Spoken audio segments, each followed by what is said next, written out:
दरम्यान विरोधकांच्या पत्रामध्ये व्याकरणाच्या खूप चुका आहेत। मुख्यमंत्री फडणवीसांनी आदित्य ठाकरेंना यावरून टोला लगावला। विरोधकांच्या पत्रामध्ये पवार गटाच्या माजी आमदाराची सही आहे असं सुद्धा फडणवीस म्हणाले।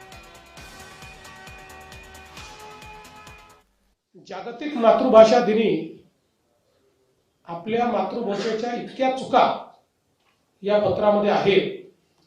हे जर त्यांनी आदित्य ठाकरेंना दाखवलं असतं तर आदित्यजींनी कदाचित त्यांच्याकडचे जे एक्सपर्ट्स आहेत, तज्ञ आहेत, त्यांना दाखवून ते सुधारून घेतलं असतं।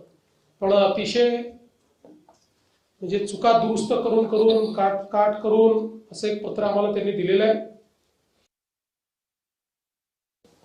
विरोधकांचं एक पत्र आम्हाला 6 पानांचं आणि 18 मुद्द्यांचं पत्र मिळालं आणि आपल्याला माहिती आहे की शरद पवार गटाचे आमदार काही हजर नव्हते, त्यामुळे त्यांनी एका माजी आमदाराची सही त्याच्यावर घेऊन घेतली। त्यामुळे आमदारांसोबत त्या गटाच्या एका माजी आमदाराची सही त्यांनी त्या ठिकाणी घेतली आहे।